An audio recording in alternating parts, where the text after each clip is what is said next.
Iran যুদ্ধে জড়িয়ে চরম বেকায়দায় যুক্তরাষ্ট্র। আলোচনার কথা অস্বীকার ট্রাম্পের। শর্ত মেনে সমঝোতার জন্য অনুনয় বিনয় করছে ওয়াশিংটন, দাবি তেহরানের। যুদ্ধবিরতির তোয়াক্কাই করছে না ইসরায়েল। গাজা সিটির ক্যাফেতে ড্রোন হামলায় শিশুসহ 6 ফিলিস্তিনি নিহত, আহত 12। আগ্রাসন বন্ধে ব্যর্থ ট্রাম্পের জামাতা। ইউক্রেনের খার্কিভে ভয়াবহ ক্ষেপণাস্ত্র হামলা রাশিয়ার, নিহত 10। রুশ ভূখণ্ডে পাল্টা হামলা জেলেনস্কি বাহিনীর। কিয়েভকে শতভাগ সমর্থনের আশ্বাস লন্ডনের। সিরিয়ার বিমান ঘাঁটিতে হামলা ইসরায়েলের, অবকাঠামোতে ক্ষয়ক্ষতি। অপ্রয়োজনীয় উত্তেজনা আখ্যা যুক্তরাষ্ট্রের। দামেস্কে পারমাণবিক উপাদান শনাক্ত। এবং প্রকৃতির রুদ্র রূপে বিশ্বজুড়ে দুর্ভোগ। কানাডা, ইউরোপে দাবানল। হাজার হাজার বর্গ কিলোমিটার পুড়ে ছাই। পেরু, ভারত, ফিলিপিন্সে বন্যা ও ভূমিধস।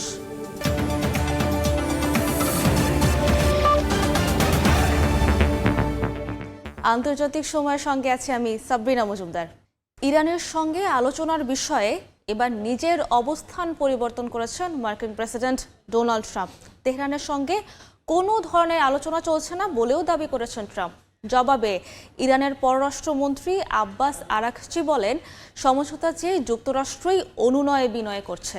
এদিকে শর্ত পূরণ না হওয়া পর্যন্ত হরমুজ না খোলার ঘোষণা দিয়েছে তেহরান। অন্যদিকে সংযুক্ত আরব আমিরাত লক্ষ্য করে ইরান ব্যালিস্টিক ক্ষেপণাস্ত্র ছুড়েছে বলে দাবি করেছে আবুধাবি। ইরান যুক্তরাষ্ট্রের পাল্টাপাল্টি হুমকিতে উত্তপ্ত মধ্যপ্রাচ্য। হরমুজ প্রণালী ঘিরে নতুন করে বাড়ছে সামরিক উত্তেজনা। সংযুক্ত আরব আমিরাতের দাবি, ইরান থেকে ছোড়া 2টি ব্যালিস্টিক ক্ষেপণাস্ত্র শনাক্ত করেছে তাদের আকাশ প্রতিরক্ষা ব্যবস্থা। তবে এ অভিযোগ সরাসরি নাকচ করেছে তেহরান। ইরানের পররাষ্ট্র মন্ত্রণালয়ের মুখপাত্র ইসমাইল বাঘাই বলেছেন, সংযুক্ত আরব আমিরাতের অভিযোগ ভিত্তিহীন। তার দাবি, এমন অভিযোগ আঞ্চলিক দেশগুলোর মধ্যে পারস্পরিক আস্থা তৈরির প্রচেষ্টাকে ক্ষতিগ্রস্ত করতে পারে। সামরিক উত্তেজনার পাশাপাশি আলোচনা নিয়েও চলছে পাল্টাপাল্টি বক্তব্য। একদিন আগে ইরানের বিপ্লবী গার্ডের সঙ্গে ব্যাক চ্যানেল যোগাযোগের দাবি করলেও এবার মার্কিন প্রেসিডেন্ট ডোনাল্ড ট্রাম্প বলেছেন, তেহরানের সঙ্গে কোনো আলোচনা হচ্ছে না, এমনকি আলোচনার কোনো সূচিও নেই। পাল্টা ইরানের পররাষ্ট্রমন্ত্রী আব্বাস আরাকচি বলেছেন, আলোচনার জন্য যুক্তরাষ্ট্রই অনুনয় করছে। এর মধ্যেই হরমুজ প্রণালীকে নিউ ইউএস টেরিটরি দেখানো ছবি পোস্ট করে নতুন করে উত্তেজনা বাড়িয়েছেন ট্রাম্প। হরমুজ খুলতে তেহরানের শর্ত স্পষ্ট করেছেন ইরানের পার্লামেন্ট স্পিকার মোহাম্মদ বাঘের গালিবাফ। মার্কিন নৌ অবরোধ প্রত্যাহার, জব্দ সম্পদ ছাড়, তেল নিষেধাজ্ঞা তুলে নেওয়া এবং সামরিক অভিযান ও হুমকি বন্ধের দাবি পূরণ না হওয়া পর্যন্ত প্রণালী খোলা হবে না বলে জানানো হয়। এরই মধ্যে বিশ্ববাজারে তেলের দাম উঠেছে গেল জুলাইয়ের পর সর্বোচ্চ পর্যায়ে। এদিকে অচলাবস্থা কাটাতে ইরান ও ওমানের মধ্যে চলছে আলাদা আলোচনা। হরমুজ ব্যবস্থাপনা নিয়ে দুই দেশের সমঝোতা হলে যুক্তরাষ্ট্র ইরান আলোচনা আবারও শুরু করা সহজ হবে বলে জানিয়েছে কাতার। আঞ্চলিক সূত্রের দাবি, পাকিস্তানের মাধ্যমেও ওয়াশিংটন তেহরানের পরোক্ষ যোগাযোগ চলছে। কাকলি আখতার, সময় সংবাদ। 60 দিনের সমঝোতা শেষে ফের অনিশ্চয়তায় যুক্তরাষ্ট্র ইরান শান্তি আলোচনা। হরমুজ প্রণালীর নিয়ন্ত্রণ, লেবানন ও ইরানের পুনর্গঠন, 3 ইস্যুতেই দুপক্ষের মধ্যে বেড়েছে বিরোধ। তবে হামলা আপাতত বন্ধ হলেও থেমে নেই দুই দেশের বাকযুদ্ধ। এমন পরিস্থিতিতে কূটনৈতিক পথে সমঝোতার শেষ সুযোগ এখনও দেখছেন বিশ্লেষকরা। গত 17 জুন যুক্তরাষ্ট্র ও ইরানের মধ্যে স্বাক্ষরিত 14 দফা সমঝোতা স্মারকের 60 দিনের মেয়াদ সোমবার শেষ হয়েছে। পাকিস্তানের মধ্যস্থতায় হওয়া এই চুক্তির লক্ষ্য ছিল যুদ্ধ বন্ধ রেখে দুই দেশের মধ্যে বৃহত্তর শান্তি চুক্তির আলোচনা শুরু করা, যেখানে হরমুজ প্রণালীতে জাহাজ চলাচল স্বাভাবিক করা, মার্কিন নৌ অবরোধ প্রত্যাহার এবং ইরানের ওপর নিষেধাজ্ঞা শিথিলের পাশাপাশি জব্দ অর্থ ফেরত দেওয়ার মতো বিষয়ও অন্তর্ভুক্ত ছিল। অন্যদিকে ইরান হরমুজ থেকে মাইন অপসারণ, 60 দিন ফি ছাড়াই জাহাজ চলাচল এবং পারমাণবিক অস্ত্র তৈরি না করার প্রতিশ্রুতি দেয়। চুক্তির অস্পষ্টতায় শুরু থেকেই বড় বাধা হয়ে দাঁড়ায়।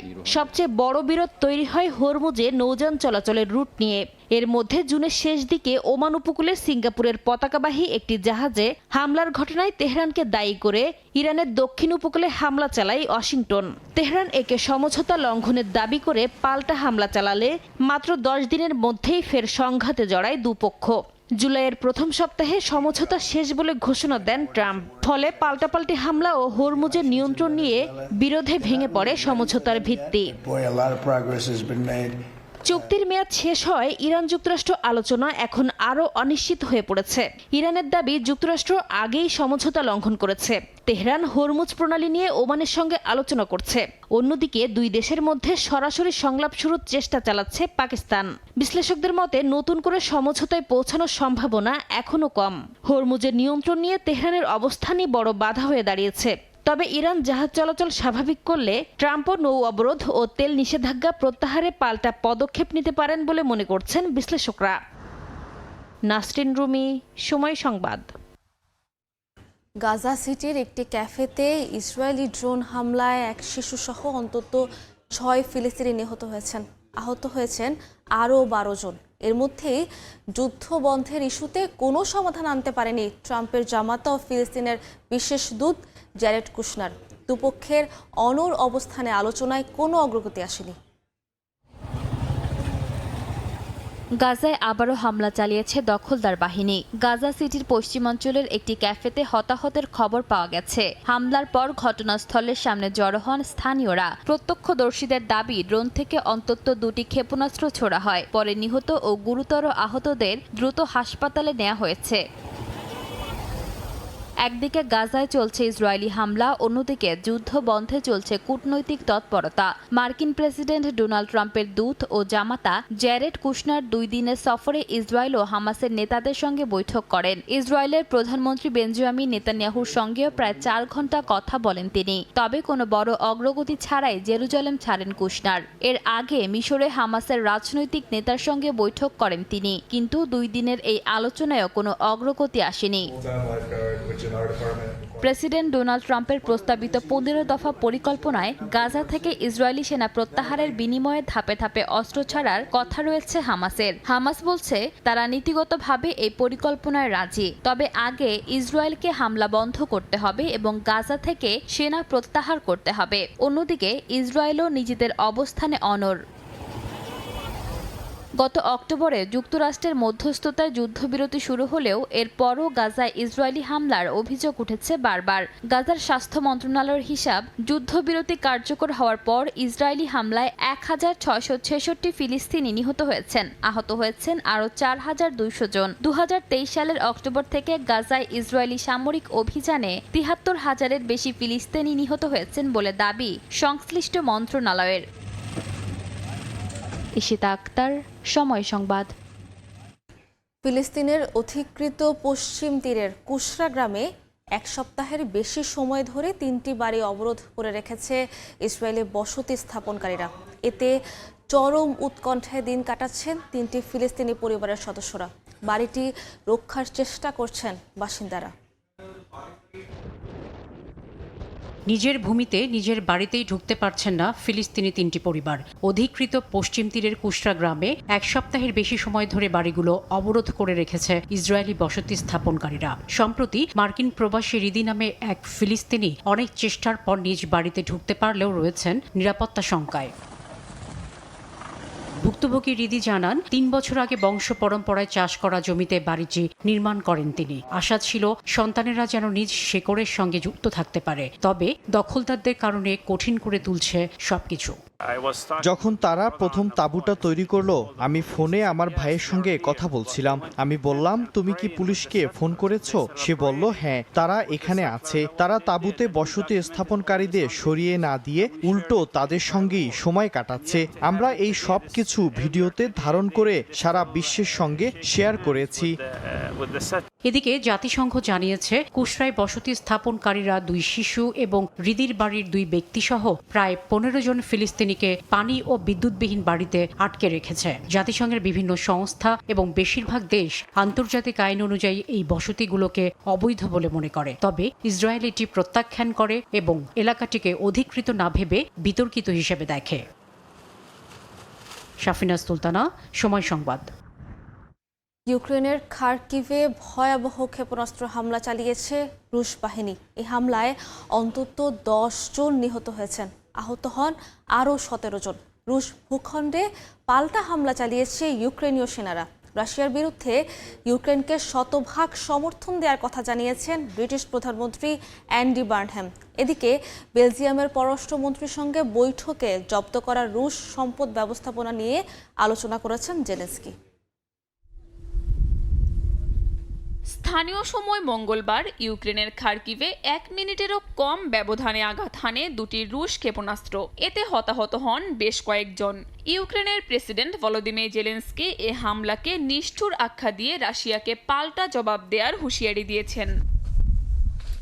এর মধ্যেই নতুন করে উদ্বেগ ছড়িয়েছে জাপোরিজিয়া পারমাণবিক বিদ্যুৎ কেন্দ্র ঘিরে। জানা গেছে, কর্মীদের ব্যবহৃত একটি বাস স্টপে ইউক্রেনীয় ড্রোন বিস্ফোরণে বেশ কয়েকজন হতাহত হয়েছেন। পারমাণবিক স্থাপনা ও এর কর্মীদের লক্ষ্য করে এমন কর্মকাণ্ড অবিলম্বে বন্ধের আহ্বান জানিয়েছেন কর্তৃপক্ষ। ইউক্রেনের এই বৃহত্তম পারমাণবিক বিদ্যুৎ কেন্দ্রটি 2022 সাল থেকেই রুশ বাহিনীর নিয়ন্ত্রণে। তবে হামলা শুধু ইউক্রেনের ভূখণ্ডে সীমাবদ্ধ নেই। ইউক্রেনের দাবি, রাশিয়ার রোস্তভ অঞ্চলের একটি গুরুত্বপূর্ণ রুশ সামরিক শিল্প কারখানায় হামলা চালিয়ে বিস্ফোরক ও গান পাউডার উৎপাদনের 2টি ওয়ার্কশপ ধ্বংস করা হয়েছে।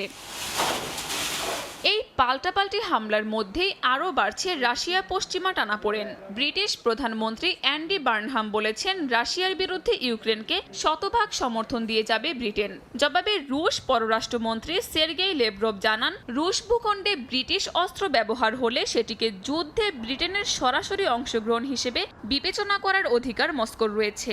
মঙ্গলবার কিয়েভে বেলজিয়ামের পররাষ্ট্রমন্ত্রীর সঙ্গে বৈঠকে সামরিক সহায়তা, ইউরোপীয় ইউনিয়নের সদস্যপদ এবং জব্দ করা রুশ সম্পদ ব্যবস্থাপনা নিয়ে আলোচনা করেছেন ইউক্রেনের প্রেসিডেন্ট ভলোদিমির জেলেনস্কি। বেলজিয়ামের সঙ্গে নতুন ড্রোন চুক্তি চূড়ান্ত করার কাজ চলছে বলেও জানান তিনি। এদিকে রোমানিয়ায় 1000-এর বেশি সেনা নিয়ে বড় সামরিক মহড়া চালিয়েছে ন্যাটো। ইউক্রেন সীমান্তবর্তী দেশটিতে সম্ভাব্য বড় ধরনের রুশ আক্রমণ মোকাবিলায় সক্ষমতা পরীক্ষা করা হয়। অন্যদিকে স্থানীয় সময় মঙ্গলবার যুদ্ধের মধ্যেই ইউক্রেনে নির্বাচনের দাবি তুলে প্রেসিডেন্ট ভলোদিমির জেলেনস্কির নেতৃত্বকে সরাসরি চ্যালেঞ্জ করেছেন সাবেক প্রতিরক্ষা মন্ত্রী মিখাইলো ফেদোরভ। তার অভিযোগ, দীর্ঘ যুদ্ধের মধ্যে দেশটিতে তৈরি হয়েছে সিস্টেমেটিক গভর্নেন্স ক্রাইসিস। তবে ইউক্রেনের আইনে যুদ্ধাবস্থায় নির্বাচন আয়োজন নিষিদ্ধ। কাকুলি আখতার, সময় সংবাদ। আন্তর্জাতিক সময় আরও থাকছে। গ্রিসে হেলিকপ্টার বিধ্বস্ত হয়ে নবদম্পতি সহ নিহত 3। অবতরণের আগ মুহূর্তে নিয়ন্ত্রণ হারিয়ে আগুন। ইংল্যান্ডে সাগরে সাঁতার কাটতে গিয়ে একই পরিবারে 3 জনের মৃত্যু।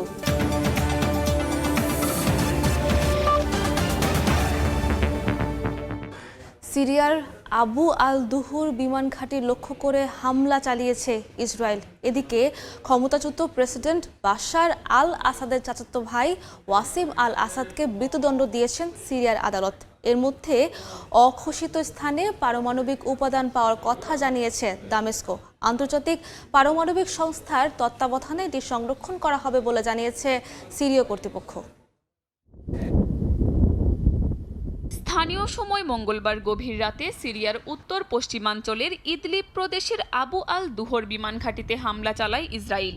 একের পর এক বিস্ফোরণে কেঁপে ওঠে আশপাশের এলাকা। সিরিয়ার রাষ্ট্রীয় সংবাদ মাধ্যমের দাবি, ঘাঁটির রানওয়ে ও সংরক্ষণাগার লক্ষ্য করে 8টি বিমান হামলা চালিয়েছে ইসরায়েল। হামলায় অবকাঠামোগত ক্ষয়ক্ষতি হলেও হতাহতের খবর পাওয়া যায়নি। তবে 2013 সাল থেকেই এটি সামরিক বিমান ঘাঁটি হিসেবে অচল। ইসরায়েলের এ হামলার নিন্দা জানিয়েছে মিশর, জর্ডান, কাতার, কুয়েত ও সৌদি আরব। এ হামলাকে অপ্রয়োজনীয় উত্তেজনা বলে সমালোচনা করেছে যুক্তরাষ্ট্র।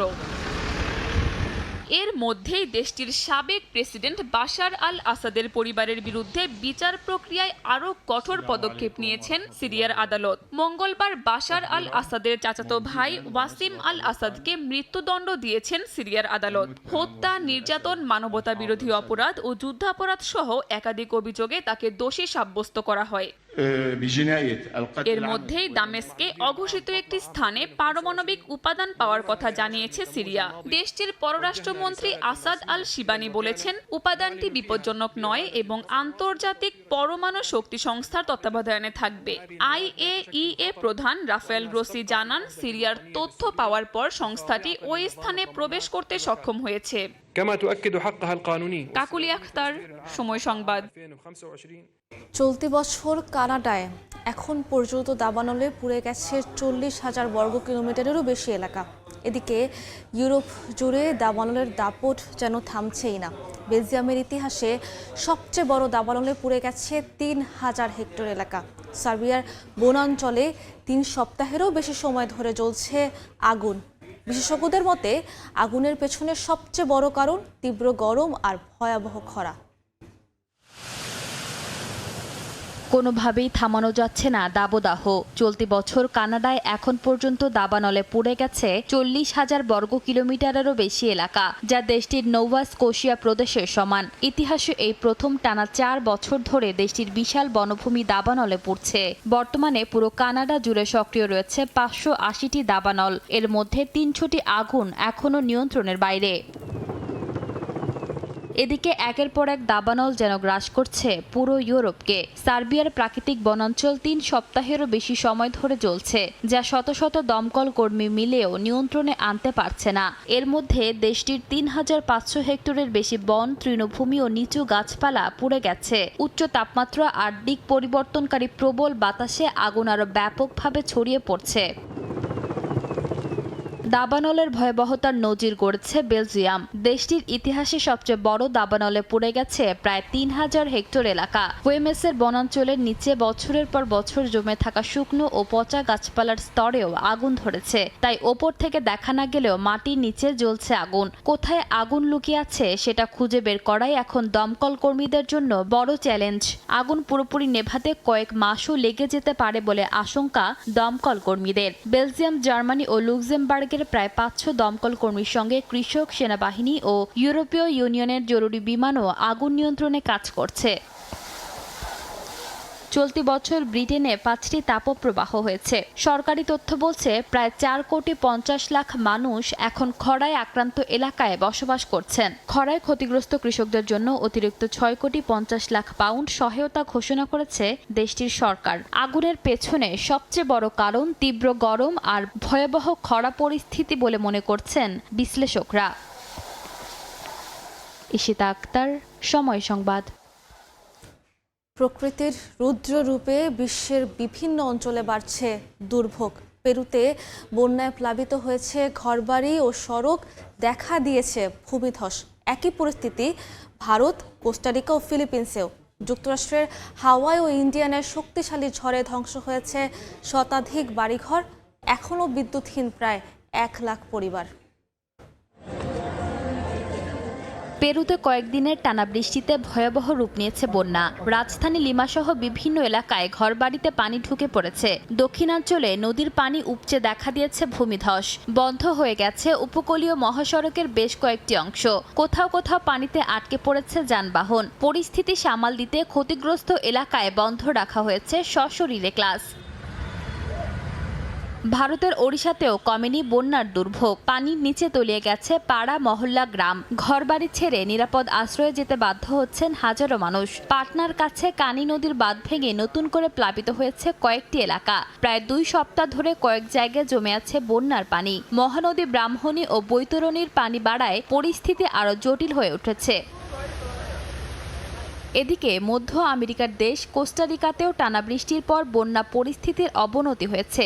লিমন প্রদেশের বেশ কিছু এলাকায় তলিয়ে গেছে পানিতে। অনেক বাড়ির ভেতর পর্যন্ত ঢুকে পড়েছে পানি। দুর্গত বাসিন্দাদের উদ্ধার করে নিরাপদ স্থানে সরিয়ে নিয়েছেন উদ্ধারকর্মীরা। বৈরী আবহাওয়ার কারণে দেশটিতে 862টি স্কুল বন্ধ রেখেছে কর্তৃপক্ষ।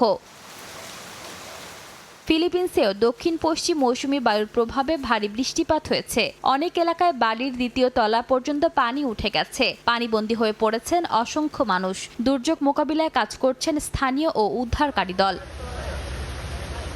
অন্যদিকে শক্তিশালী হারিকেন লালা দুর্বল হয়ে ক্রান্তির ঝড়ে পরিণত হয়ে প্রশান্ত মহাসাগরের দিকে সরে গেলেও এর প্রভাব থেকে রেহাই মেলেনি যুক্তরাষ্ট্রের হাওয়াই ও ইন্ডিয়ানা। হাওয়াইতে 3.5 ফুটের বেশি বৃষ্টিতে দেখা দিয়েছে আকস্মিক বন্যা ও ভূমিধস। ধ্বংস হয়েছে শতাধিক বাড়িঘর। দুই রাজ্যে এখনও পুরোপুরি স্বাভাবিক হয়নি বিদ্যুৎ সরবরাহ। প্রায় 1 লাখ বাড়ি ও ব্যবসা প্রতিষ্ঠান রয়েছে বিদ্যুৎহীন অবস্থায়। ঈশিতা আক্তার, সময় সংবাদ। আন্তর্জাতিক সময় আরও থাকছে। মালদ্বীপে গণবহিষ্কার থেকে আপাতত রেহাই 50,000 বাংলাদেশি। বাংলাদেশ সরকারের কূটনৈতিক তৎপরতায় স্থগিত সিদ্ধান্ত, শীর্ষ পর্যায়ের বৈঠকের পর মিলল স্বস্তি।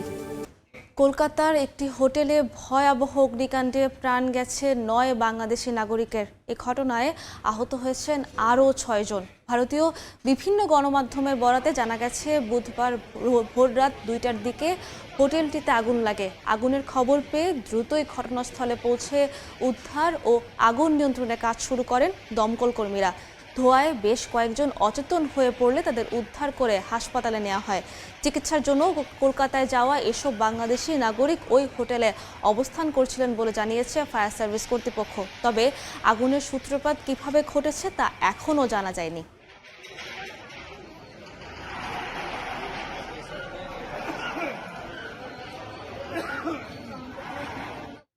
গ্রিসে হেলিকপ্টার বিধ্বস্ত হয়ে সদ্য বিবাহিত এক ব্রিটিশ দম্পতি ও পাইলট সহ 3 জনের মৃত্যু হয়েছে। সোমবার দেশটির পর্যটন কেন্দ্র সিফনোস দ্বীপে ঘটনা ঘটে। নিহত দম্পতি আলেকজান্ডার ক্রোমি ও মেরি এবার্ট মধুচন্দ্রিমায় এসেছিলেন। অ্যাথেন্সের কাছে মার্কোপুলো গ্রাম থেকে দ্বীপে যাওয়ার জন্য তারা হেলিকপ্টারে উঠেছিলেন। থোলোস এলাকায় অবতরণের কথা থাকলেও ল্যান্ডিং সাইট থেকে মাত্র কয়েক মিটার দূরেই হেলিকপ্টারটি নিয়ন্ত্রণ হারিয়ে মাটিতে আছড়ে পড়ে আগুনে পুড়ে যায়। পুলিশ জানায় হেলিকপ্টারটির কোনো কিছুই অবশিষ্ট ছিল না। দুর্ঘটনার কারণ অনুসন্ধানে তদন্ত শুরু করেছে কর্তৃপক্ষ।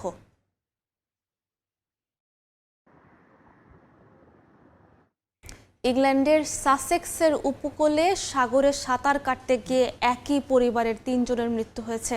মঙ্গলবার দুপুরে শোরহ্যাম ফোর্টের কাছে সাগরে 4 জন বিপদে পড়েছেন এমন খবর পেয়ে ঘটনাস্থলে যায় উদ্ধারকারী দল। কোস্টগার্ডের সহায়তায় 4 জনকেই তীরে আনা হয়। পরে চিকিৎসকেরা 3 জনকে মৃত ঘোষণা করেন। নিহতদের মধ্যে রয়েছেন এক পুরুষ, এক নারী ও এক কিশোরী। একই পরিবারের আরও এক কিশোরী গুরুতর অবস্থায় হাসপাতালে চিকিৎসাধীন। পুলিশ জানায় প্রাথমিকভাবে ধারণা করা হচ্ছে 4 জনই স্থলভাগ থেকে সাগরে সাঁতার কাটতে নেমেছিলেন, কিন্তু হঠাৎ পানিতে বিপদে পড়েন তারা। স্থানীয় বাসিন্দারা জানিয়েছেন শক্তিশালী বাতাসের কারণে সেদিন সমুদ্রের অবস্থা ছিল বেশ উত্তাল। এ ঘটনায় তদন্ত শুরু করেছে দেশটির পুলিশ। পূর্ব লন্ডনের নিউহ্যাম এলাকায় দুর্বৃত্তের গুলিতে মাসুম আহমেদ নামে 40 বছর বয়সী এক বাংলাদেশি নিহত হয়েছেন। স্থানীয় সময় মঙ্গলবার ভোরে এলাকাটির সেন্ট বার্থোলোমিউস রোডে একটি গাড়ির ভেতর থেকে গুলিবিদ্ধ অবস্থায় তাকে উদ্ধার করে পুলিশ। চিকিৎসা কর্মীরা তাকে বাঁচানোর চেষ্টা করলেও ঘটনাস্থলেই তার মৃত্যু হয়। এই হত্যাকাণ্ডের সঙ্গে কারা জড়িত তা এখনও নিশ্চিত করতে পারেনি মেট্রোপলিটন পুলিশ।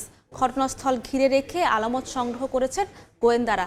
এ ঘটনায় এখন পর্যন্ত কাউকে গ্রেফতার করা যায়নি। ঘটনার সময় এলাকায় থাকা প্রত্যক্ষদর্শী কিংবা কোনো ভিডিও ফুটেজ পাওয়া গেলে পুলিশকে জানানোর আহ্বান জানানো হয়েছে। নিহত মাসুম আহমেদের গ্রামের বাড়ি সিলেটের বিশ্বনাথ পৌরসভার কারিকোনা গ্রামে। কঠোর অভিবাসন নীতির কারণে মালদ্বীপে কর্মরত প্রায় 50,000 প্রবাসী বাংলাদেশের উপর ঝুলতে থাকা গণবহিষ্কারের সিদ্ধান্ত আপাতত স্থগিত করেছে দেশটির সরকার। সংশ্লিষ্টরা জানান, বাংলাদেশ সরকারের জোরালো কূটনৈতিক তৎপরতা ও শীর্ষ পর্যায়ের দ্বিপক্ষীয় বৈঠকের পর এই স্বস্তিদায়ক সিদ্ধান্ত এসেছে। খন্দকার ওমর ফারুকের তথ্য, ছবিতে বিস্তারিত। মালদ্বীপের অভিবাসন আইন অনুযায়ী কোনো দেশ থেকে সর্বোচ্চ 1 লাখ অভিবাসী কর্মী নেওয়ার সুযোগ রয়েছে।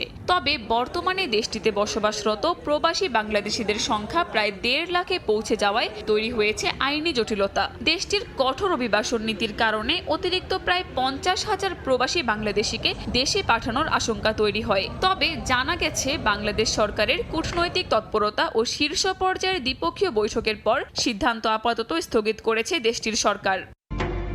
এ সংকট নিরসনে গেল মাসে পররাষ্ট্রমন্ত্রী ডক্টর খলিলুর রহমান ও দেশটিতে নিযুক্ত বাংলাদেশ হাইকমিশনার ডক্টর মোহাম্মদ নাজমুল ইসলামের সঙ্গে মালদ্বীপের রাষ্ট্রপতি ও পররাষ্ট্রমন্ত্রীর বৈঠক হয়। হঠাৎ করে বিপুল সংখ্যক প্রবাসী কর্মীকে ফেরত পাঠালে একদিকে যেমন মানবিক সংকট তৈরি হতে পারে, তেমনি মালদ্বীপের পর্যটন ও নির্মাণ খাত বড় ধাক্কা খাবে, এমনটাই আলোচনায় তুলে ধরে বাংলাদেশ। এ অবস্থায় সিদ্ধান্ত স্থগিত রাখতে সম্মত হয় মালদ্বীপ। এতে দেশটিতে বসবাসরত প্রবাসী বাংলাদেশিদের মাঝে স্বস্তি ফিরেছে। বর্তমান হাইকমিশনের বিভিন্ন ভূমিকা প্রশংসনীয় এবং আমরা চাই আমাদের প্রবাসীদের জন্য আপনি আরো কিছুদিন কাজ করেন, এভাবে কাজ করা অব্যাহত রাখেন, যাতে করে এদেশের সরকার আমাদের জন্য যে স্থায়ী যে অব্যাহতি দিয়েছে সেটা যত স্থায়ীভাবে সমাধান করে দেয় আমাদের জন্য। যাদের ভিসাপত্র ঠিকঠাক নেই তাদের যে একটা ধরপাকড় বা যে একটা এর মধ্যে ছিল, ক্রাইসিস মুহূর্ত ছিল, এই জিনিসটা অনেকটাই উনি আসার পরে আমরা সমাধানের লক্ষ্য আমরা দেখছি। এই স্বস্তিকে স্থায়ী সমাধানের রূপ দিতে বাংলাদেশকে দীর্ঘমেয়াদী কৌশল নেয়ার পাশাপাশি অদক্ষ কর্মীর বদলে পর্যটন, তথ্য প্রযুক্তি ও নির্মাণ খাতে সনদপ্রাপ্ত দক্ষ কর্মী পাঠানোর ওপর জোর দেন প্রবাসীরা। কিন্তু প্রত্যেক দেশের কিছু নিয়ম আছে, আর সেই নিয়ম অনুযায়ী 1 লক্ষের বেশি কিন্তু প্রবাসী এখানে কাজ করতে পারবেন না। সুতরাং আমাদের বাংলাদেশ হাইকমিশন এবং ঢাকা ও মালের যে কূটনৈতিক সহযোগিতায় এই 50,000 ডিপোর্টেশনটাকে স্থগিত করা খুব ইতিবাচক হিসেবে আমি দেখছি। এজন্য আমি সরকারকে, মালের সরকার এবং আমাদের বাংলাদেশ হাইকমিশনার সবাইকে অন্তর থেকে ধন্যবাদ জানাই। এই স্থগিতাদেশে একদিকে যেমন প্রবাসী বাংলাদেশিদের মধ্যে স্বস্তি ফিরেছে, অন্যদিকে দেশটির গুরুত্বপূর্ণ শ্রমবাজারে বাংলাদেশের অবস্থান ধরে রাখার জন্য নতুন কূটনৈতিক সুযোগও তৈরি হয়েছে বলে জানান সংশ্লিষ্টরা। সময় সংবাদ, মালদ্বীপ। বাংলাদেশের সঙ্গে গঠনমূলক ও ইতিবাচক সম্পর্ক চায় ভারত। প্রধানমন্ত্রী তারেক রহমানকে ভারত সফরের জন্য আন্তরিকভাবে আমন্ত্রণ জানানো হয়েছে। এছাড়া বাংলাদেশের অতিরিক্ত জ্বালানির চাহিদা পূরণের আবেদনও ভারত খতিয়ে দেখছে বলে জানিয়েছেন দেশটির পররাষ্ট্র মন্ত্রণালয়ের মুখপাত্র রণধীর জয়সওয়াল। মঙ্গলবার নিয়মিত সাপ্তাহিক ব্রিফিংয়ে প্রশ্নের জবাবে এসব কথা জানান এই মুখপাত্র। Cordial invitation for the Prime Minister of Bangladesh to visit India. বাংলাদেশের প্রধানমন্ত্রীকে ভারত সফরের জন্য আমরা সৌহার্দ্যপূর্ণ আমন্ত্রণ জানিয়েছি। বাংলাদেশের সঙ্গে চলমান জ্বালানি সহযোগিতার বিষয়টি অব্যাহত রয়েছে। অতিরিক্ত জ্বালানির যে অনুরোধ করা হয়েছে সেটি আমরা পর্যালোচনা করছি, কারণ আমাদের নিজেদেরও কিছু প্রয়োজন রয়েছে। পারস্পরিক স্বার্থ, পারস্পরিকতার ভিত্তিতে বাংলাদেশের সঙ্গে ভবিষ্যৎমুখী সম্পর্ক এগিয়ে নেয়ার বিষয়ে আমরা প্রতিশ্রুতিবদ্ধ। Based on mutuality of interest and reciprocity. জার্মানিতে বাংলাদেশের বিনিয়োগ সম্ভাবনা তুলে ধরল দূতাবাস। ডুইসেলডর্ফে বাংলাদেশ দূতাবাস ও চেম্বার অফ কমার্স অ্যান্ড ইন্ডাস্ট্রির যৌথ আয়োজনে বিজনেস মিটস ডিপ্লোমেসি শীর্ষক সেমিনার অনুষ্ঠিত হয়েছে। এতে বাংলাদেশের বিনিয়োগ সুবিধা, সরকারের প্রণোদনা ও সম্ভাবনাময় বিভিন্ন খাত তুলে ধরা হয়। অংশ নেন জার্মানির অন্তত 20টি কোম্পানি ও সংস্থার প্রতিনিধিরা।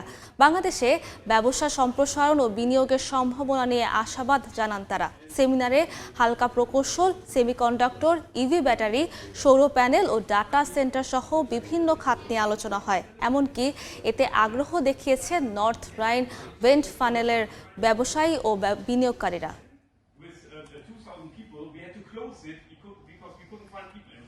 মধ্যপ্রাচ্যের যুদ্ধের কারণে হরমুজ ও বাব আল মান্দাব যখন ঝুঁকিপূর্ণ, তখন বিকল্প বাণিজ্য পথে নজর চীনের।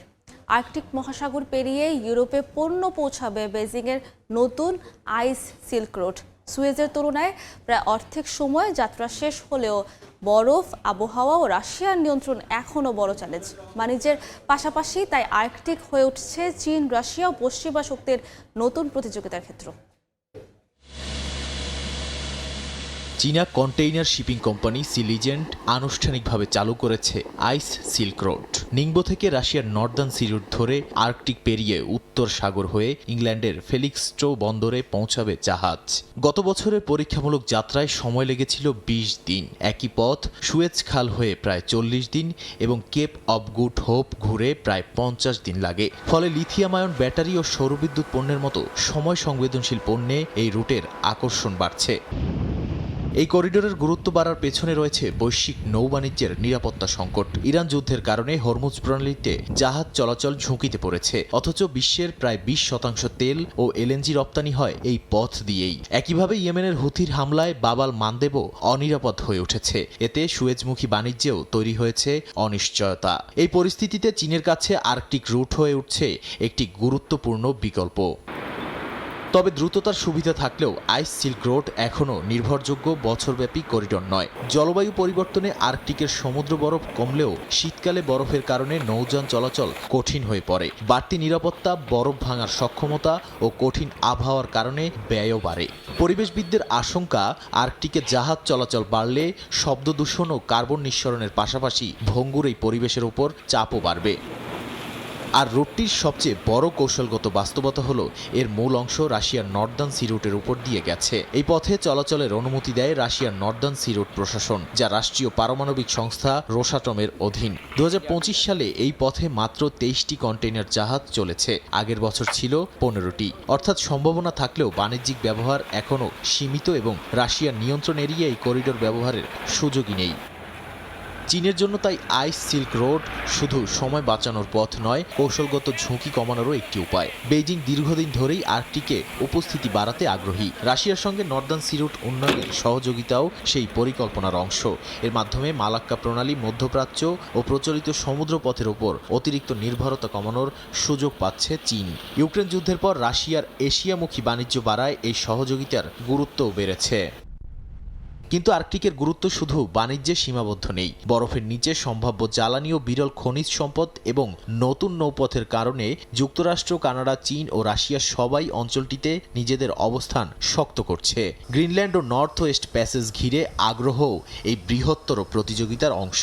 ফলে নতুন বাণিজ্য পথের সঙ্গে যুক্ত হচ্ছে সম্পদ, নিরাপত্তা ও সামরিক স্বার্থ। নাদিম মারজান, সময় সংবাদ। দক্ষিণ চীন সাগরে টানা 4 দিন বিদ্যুৎহীন ছিল মার্কিন নৌবাহিনীর ডেস্ট্রয়ার ইউএসএস বেনফোল্ড। এতে জাহাজটির নেভিগেশন সক্ষমতার পাশাপাশি গ্যালি সার্ভিস, ফ্লাশিং টয়লেট, শীতাতপ নিয়ন্ত্রণ ও পানীয় জলের ব্যবস্থাও বন্ধ হয়ে যায়। 32 থেকে 37 ডিগ্রি সেলসিয়াস তাপমাত্রার মধ্যে এমন পরিস্থিতিতে চরম দুর্ভোগে পড়েন নাবিকরা। পরে আরেকটি জাহাজ থেকে গরম খাবার সরবরাহ করা হয়। বেনফোল্ডকে মেরামতের জন্য ফিলিপিন্সে নেওয়া হয়েছে। গত মাসে এই ঘটনা ঘটেছে বলে জানিয়েছে মার্কিন গণমাধ্যম সিএনএন।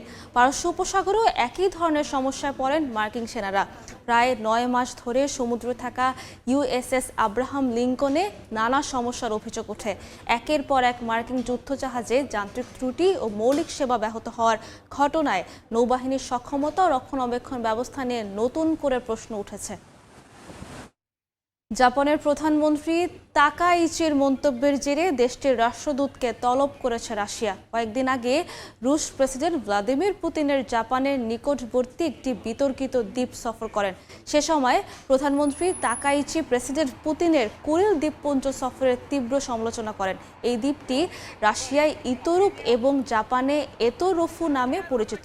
এটি কুরিল দ্বীপপুঞ্জের 4টি দ্বীপের মধ্যে একটি, যা দ্বিতীয় বিশ্বযুদ্ধে জাপানের আত্মসমর্পণের পর মস্কো দখল করে নেয়। তবে টোকিও এই দ্বীপগুলোর উপর নিজেদের দাবি বজায় রেখেছে। একটি আনুষ্ঠানিক শান্তি চুক্তি সম্পাদনের শর্ত হিসেবে এগুলো ফেরত দেওয়ার কথাও বলেছে। পাকিস্তানের সাবেক প্রধানমন্ত্রী ইমরান খানকে জেল থেকে হাসপাতালে নেওয়ার নির্দেশ দিয়েছেন দেশটির সুপ্রিম কোর্ট। মঙ্গলবার আদালতের এই নির্দেশের কথা জানিয়েছে স্থানীয় গণমাধ্যম। 73 বছর বয়সী ইমরান খান 2018 থেকে 2022 সাল পর্যন্ত পাকিস্তানের প্রধানমন্ত্রী ছিলেন। 2023 সালের আগস্টে দুর্নীতির মামলায় গ্রেফতারের পর থেকে তিনি কারাগারে রয়েছেন। সাজা ভোগ করেছেন একাধিক মামলায়। তবে এসব মামলা রাজনৈতিক উদ্দেশ্য প্রণোদিত বলে দাবি ইমরান ও তার সমর্থকদের। কারাগারে দীর্ঘদিন বন্দিত্বের পাশাপাশি একাকিত্ব, মানসিক চাপ নিয়েও উদ্বেগ জানিয়েছিল তার পরিবার। গত ডিসেম্বরে সাক্ষাতের পর ইমরানের বোন উজমা খানুম জানিয়েছিলেন শারীরিকভাবে তিনি ভালো থাকলেও মানসিকভাবে চাপে রয়েছেন।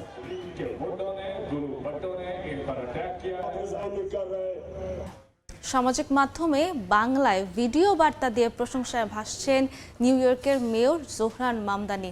স্থানীয় সময় সোমবার নিউ ইয়র্ক সিটির হাই স্কুল শিক্ষার্থীদের জন্য 2000-এর বেশি ফ্রি ব্রডওয়ে টিকিট দেওয়ার কথা জানান মামদানি।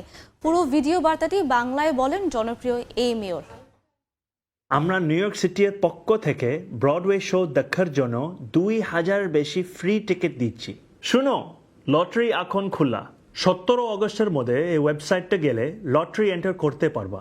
শুধু তাই না, যখন লটারিতে এন্টার করবা তার সাথে থিয়েটার ডেভেলপমেন্ট ফান্ডের 2 মাসে ফ্রি মেম্বারশিপ পাবা।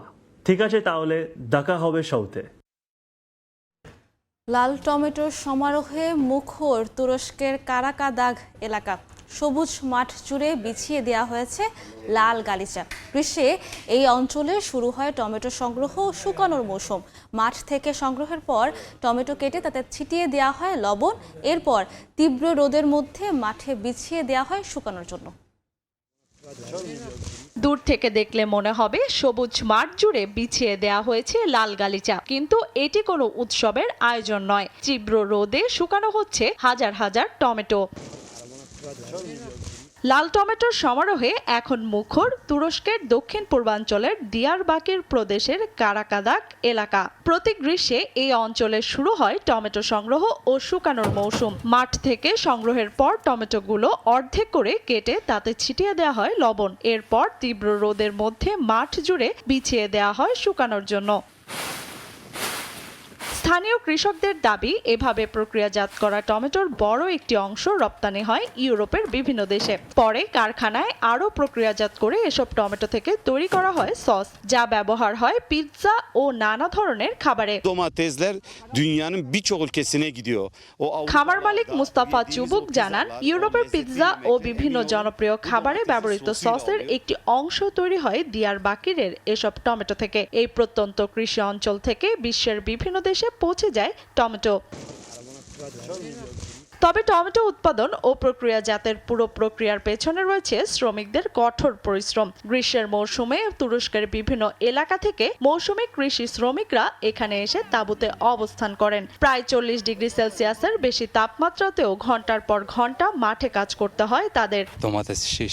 কৃষি শ্রমিক জানান, প্রচন্ড গরমে কাজ করা কষ্টকর হলেও জীবিকার তাগিদে এই শ্রম দিতে হয়। টমেটো সংগ্রহ ও শুকানোর মৌসুমে পাওয়া আয় অনেক শ্রমিকের পরিবারের প্রধান ভরসা। প্রখর রোদে মাঠ জুড়ে ছড়িয়ে থাকা হাজারো টমেটো শুধু তুরস্কের কৃষি উৎপাদনের চিত্রই তুলে ধরছে না, এর সঙ্গে জড়িয়ে আছে কৃষক ও শ্রমিকদের কঠোর পরিশ্রমের গল্প। যে টমেটো শেষ পর্যন্ত পৌঁছে যাচ্ছে ইউরোপের খাবারের টেবিলে।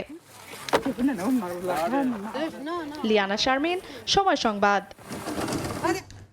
সুপারম্যানের পোশাক পরে দাবানলের সামনে বীর দর্পণে দাঁড়িয়ে এক কিশোর।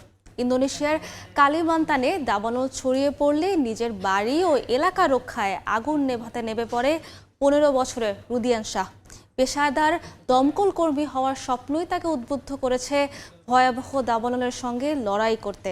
অদম্য মনোবল দেখিয়ে এলাকাবাসীর কাছে এসে সুপার হিরো বনে গেছে 10ম শ্রেণীর এই শিক্ষার্থী।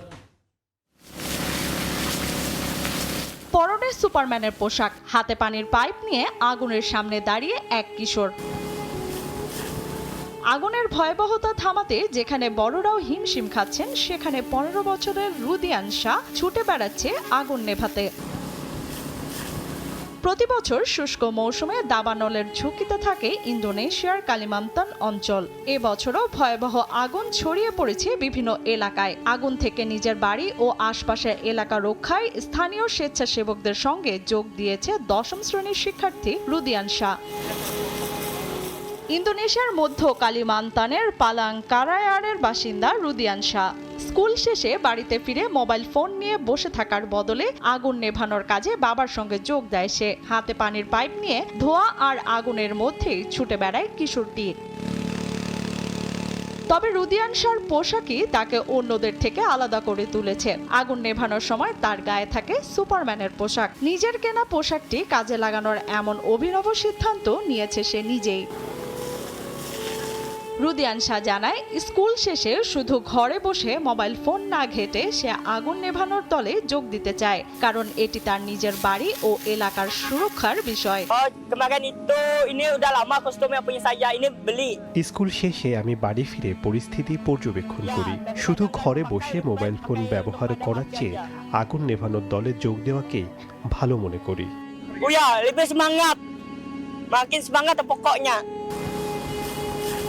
সুপারম্যানের পোশাক পরে আগুনের কাছে যাওয়া নিরাপদ কিনা এমন প্রশ্নের জবাবে রুদিয়ান শাহ জানায়, পোশাকটি তার শরীরে ঠান্ডা অনুভূতি দেয় এবং আগুনের বিরুদ্ধে লড়াইয়ের সময় তার মনোবলও বাড়িয়ে দেয়। এছাড়া শুধু আগুন নেভানো নয়, প্রয়োজন হলে পাম্পে জ্বালানি ভরা, নদী থেকে কাঠ ও অন্যান্য জিনিস সরানো, স্বেচ্ছাসেবকদের বিভিন্ন কাজেও অংশ নেয় সে।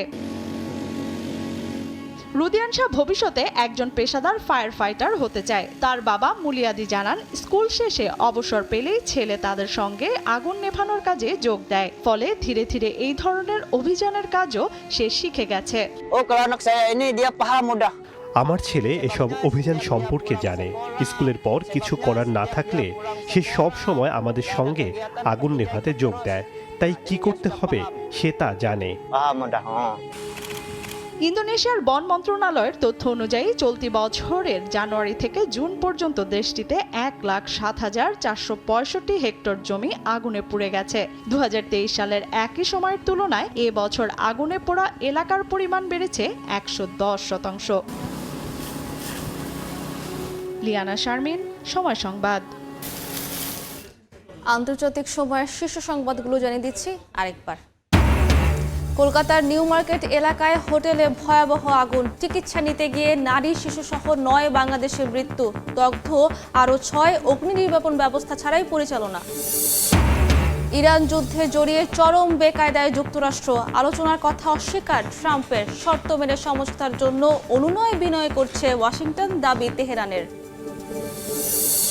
এবং যুদ্ধবিরতি তোয়াক্কাই করছে না ইসরায়েল, গাজা সিটির ক্যাফেতে ড্রোন হামলায় শিশুসহ 6 ফিলিস্তিনি নিহত, আহত 12, আগ্রাসন বন্ধে ব্যর্থ ট্রাম্পের জামাতা।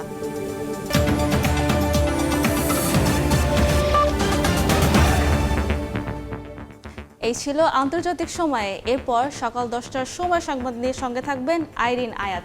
ধন্যবাদ সাবরিনা আপনাকে। সকাল 10টার সময় সংবাদ নিয়ে ফিরছে কিছুক্ষণ পর, সঙ্গে থাকুন সময়ের।